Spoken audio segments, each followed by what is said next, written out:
Hi everyone, it's Darlene. Today I want to show you how to turn some of your child's artwork into beautiful paper beads. Now this is some stuff that Skylar and I did while I was in Nashville for Christmas, and we were at this point painting solely to create paper for paper beads. So there was no rhyme or reason put in any of this artwork. This is one of Skylar's right here. She was just doing blocks of different colors. You'll see some of these are just even on. This is on regular, like, college lined paper. Well, this isn't the college one. It's the wider one, but notebook paper. And some yellow. This one is just blotches of stuff. This one's a lot of red with a cross. This one's just a lot of, almost looks black, but it's like really dark blue. And that'll make some good solid color dark beads. And then here's another one, red with a little bit of orange. So you can see you don't have to have talent to create paper for paper beads. So what I'm going to explain to you is, when you decide which direction to cut your beads, you're going to cut into long triangles. So let's look at this one for instance. This one's even got a ripped edge, but I'll take care of that. If you were to cut your beads in long triangles this way, all your beads will have yellow at the top and the bottom, and certain beads would have the color that you cut the triangle out of here. So it would make more like solid color beads, like there would be like this bead would be mostly blue, this bead would be mostly green, this bead would be mostly purple. If you cut in this direction, you're still going to get yellow at the top and the bottom. But when you cut, you're going to get a little bit of all these colors in each bead. So I'm going to cut in this direction. You do not need a paper cutter, but I do need adult scissors. Hang on. I do have a paper cutter that I use, but I'm just going to show you how you can do this with scissors. So my first cut, I'm just going to start at the very tip. See how I made a little pointy here at the tip? And I'm going to cut at an angle to the other side. So you can see I have a long triangle here. It's wider on this end, narrow on this end. The width of this determines the width of your bead. So this looks like it's like just under an inch, so that means it will make beads about an inch wide, a little less. Now you'll notice I had cut in this angle, so for the next bead I'm going to cut, see, I'm going to just aim for getting the same width. So I'm going to go wide to narrow on this one. And I just do it by eyeing it. Now you'll see that these two are going to make just yellow beads because there's no color yet. But the next beads are going to have color. So now I'm going to start again, narrow to wide, wide to narrow, and I'm just going to cut narrow to wide, and I'm just going to cut the whole paper like that.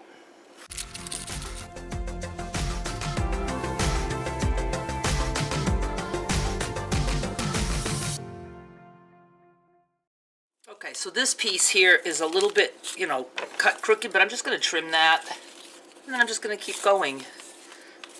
Narrow to wide. And we'll get one last bead out of this. Now we're going to get into the hole. So this part, trash.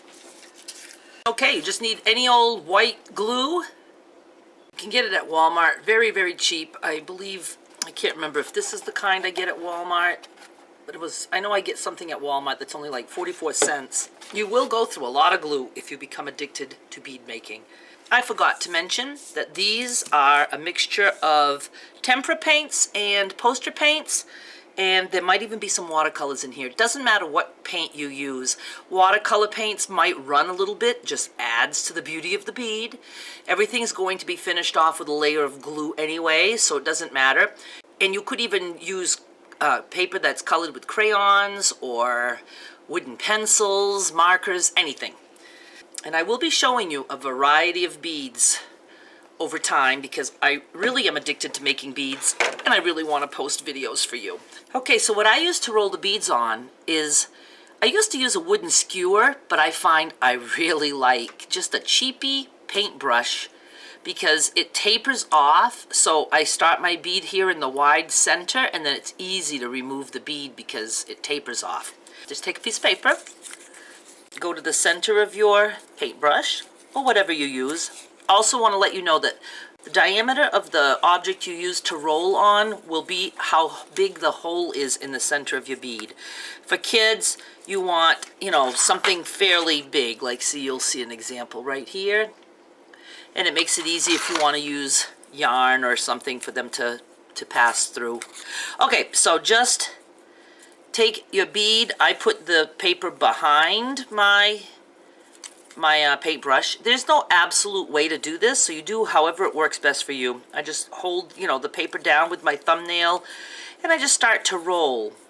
And I give it a couple twirls, and then most will just roll this entire strip and then only put glue at the end. But I find if I put some glue now, the beads really dry rock hard. So I just put a little bit of glue and I just spread that around. Now I'm just going to roll all the way to the end. You can always check, make sure that your paintbrush isn't stuck. And then I can tell it's pretty dry there, so I'm just going to add some more glue. And you can use a big generous blob, because now here you're going to just rub glue all over that bead. And you pull it off, and I just put it down. You can put it on a piece of wax paper or a cookie sheet or whatever you happen to have. Let's do another one. Okay, so I just put the paper behind and start to roll. I put some glue, rub the glue down all the way. Can be on both sides, doesn't matter. And then just roll. If your triangle is a little crooked, doesn't matter. It's going to just make, again, a more creative bead. Now you can see I'm pretty, dry. I didn't have like a lot of glue left. So at this point, I'm going to put just a little bit of glue like that. And I'm just going to rub it all around the bead. When you do that, it keeps the bead from shifting. Put it down. And that's really all there is to it. And then I will make the rest here, and then I'll show you what they look like when they're dry.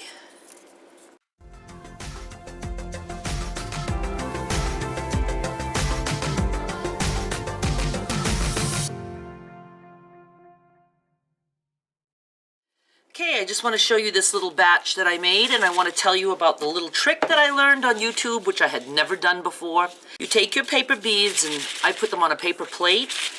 And don't worry if they stick on there. I mean, you can always just move them. Sometimes they'll stick together. They'll just get stuck. You can just take them apart. If it, were to really rip the paper, well, you can always take a marker or some paint, color it. But you'll see that, like for instance, right there it did rip the paper a little bit. I don't know if you can tell. But I don't care. I'm going to take that little ripped part off. There. Okay, I put it on a paper plate. I put it in the microwave for 10 seconds. Took him out, just moved the beads around, shook them around. 10 more seconds, took them out, 10 more seconds. 30 seconds total. These beads are dry. It's awesome. I just can't believe it. Okay, so that's an especially good tip if you want to do just plain white paper beads and get them dry fast so you can just paint them. And you can use any kind of paint to paint them, and you can even use nail polish, which is always fun. All right, so obviously this is not enough to like make a necklace, but it would probably be enough to make a bracelet. All you have to do is get whatever you want to string them on, and you can see, the holes are pretty big. And if you ever have, especially when kids are doing them, well, I'm not a kid and I still get them sometimes crooked. If you see that the ends are like too flimsy, doesn't really matter, but you can always take some scissors and trim it. You can trim both ends if you want. If you want to make the bead a little shorter, if you want to make them all exactly the same width, you can do that. So much you can do. I'm going to stop here with this tutorial, let you play with making beads and get some practice in. And then, later on in the series, I will show you different ways that you can string them to make jewelry. But I do want to show you some other beads that I've made. I have made literally thousands. I mean, that is not an exaggeration. But this is just with newsprint that I rolled, and I call these barrel beads, and I just rolled them, and then I colored them with a marker after they were rolled. And these are beads made with paper that I myself colored, and I will show you, show you how I did that. So you can make any color beads you want. Just really fun. I hope you enjoy. Give it a try. Let me know, and let me see your beads. Thanks so much for watching. Bye.